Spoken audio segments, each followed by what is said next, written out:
कहानी भी किसी चोर पर बनाई गई है, जैसे कि चोरों की वजह से ही हमारी इकोनॉमी चल रही है। ये सोचने वाली बात है, क्रिटिकल थिंकिंग है। आखिर हमें चोर पर कहानी बनाने की आखिर क्या ही ज़रूरत पड़ गई। और यहाँ तो ये भी देखने वाली बात है कि चोर को कितने शान से ग्लोरीफाई किया गया है। बड़े ही हल्के कानून हैं।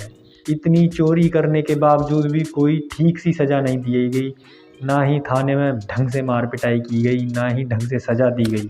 चोर चोर आपस में लड़ रहे हैं और हम ऐसे देख रहे हैं जैसे कि किन्हीं बड़े बड़े योद्धाओं के बीच युद्ध हो रहा हो। चाकुओं से लड़कर भी किसी को खरोंच तक ना आई, इतनी तगड़ी लड़ाई हो रही है। इतना बन-ठन के मेला में गया है तो भाई सबकी नज़र तो इस पर ही होगी, और फिर भी ये किसी की नज़र में नहीं आया। बैदराज को खोज भी लिया बिना पता के। बैदराज आ भी गए बिल्कुल इमीडिएटली, और बैदराज ने दवाई भी दे दी तुरंत, जैसे उन्हें पता हो कि किसकी दवाई देनी हो। कितनी अच्छी कहानी है। यहाँ हो रही है असली एक्टिंग। इतनी बुरी तरह से पिटाई हो रही है। पहले हीरोइन ऐसे ही पिट जाया करती थी। सब कोई एक साथ आए ही जा रहे हैं, किसी को कुछ भी टाइम ही नहीं लग रहा। बिल्कुल एक्यूरेट टाइम पर आ रहे हैं, और वो भी बिना पता के। चाहे वो शांति देवी के वो वकील हों जिनके चाचा के पास ज़मीन के कागज़ हैं, चाहे वैद्यराज हों जो चोरी करके गहनों को ले आए थे।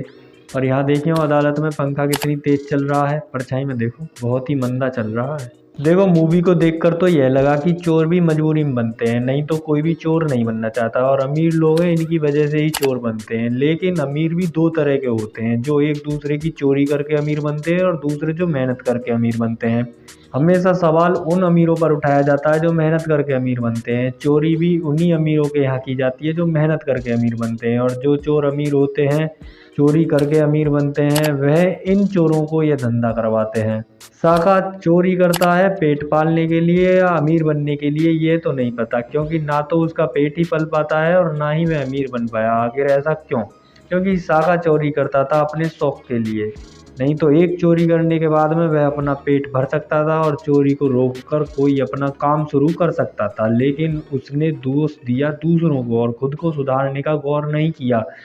अगर वो अपने आप को इतनी ही तेज़ी से सुधारता जितनी तेज़ी से उसने आग में झुलस के खुद को सुधारा था। वो अलग बात है कि शुरुआत में तो उसने बच्ची को बचा लिया था और बेहोश तक ना हुआ, और बाद में सब काम करने के बाद में जो वो बेहोश हुआ, बड़ी दयनीय स्थिति में आ गया था। वैद्य राज पे आ जाएं तो ये इतने भी गरीब नहीं होते, क्योंकि जो वैद्य हैं वह कम से कम इतनी फीस तो ले ही सकते हैं कि अपना घर बेहतरीन तरीके से चला सकें।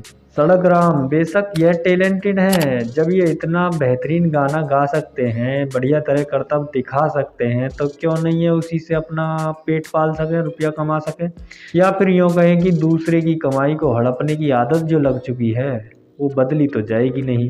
और साका के बस्ती वाले, ये सोचो भाई, कोई भी बस्ती वाला इतना बुरा नहीं होता जितना बुरा उन्हें दिखाया गया है। सभी एक दूसरे से मतलब ज़रूर रखते हैं, और सभी कभी ना कभी एक दूसरों को समझने की कोशिश भी ज़रूर करते हैं और मदद भी करते हैं। जितना इसमें दिखाया गया है, कोई भी बस्ती वाला इतना बुरा तो होता नहीं है। रीटा जब अपने साका से इतना ही प्यार करती है तो उसको दूर क्यों जाने देती है? वहीं अपने पास क्यों नहीं रख लेती? उसके साथ ही क्यों नहीं रह लेती? रीता की कोई गलती नहीं है। रीता जैसी लड़की तो मिलती भी नहीं। जिस तरह से अंत में कोर्ट रूम में सभी गवाह उपस्थित होते चले गए, ऐसा कहाँ वास्तव में होता है यार।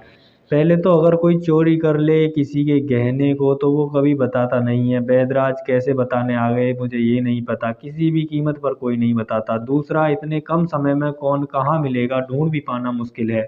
और तीसरा, कोई अपना जुर्म कबूल कहाँ कर सकता है। और चौथा, उस समय अखबार तो चलते ही होंगे, शांति देवी की खोज तो अखबारों में भी निकलवा सकते थे।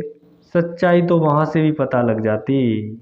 मूवी अच्छी थी, लेकिन अंत में सड़क राम हिरासत में ले लिए गए। उनकी भी तो प्रेम कहानी थी, उनका क्या होगा? सबसे अच्छा करेक्टर था सड़क राम का, क्योंकि साका और शांति देवी दोनों तो अमीर हो गए, दोनों की जिंदगी अब मजे में है। रीता बची नहीं, बचे सड़क राम और उनकी प्रेमिका। सड़क राम को हिरासत में ले लिया गया, अब क्या होगा उनका?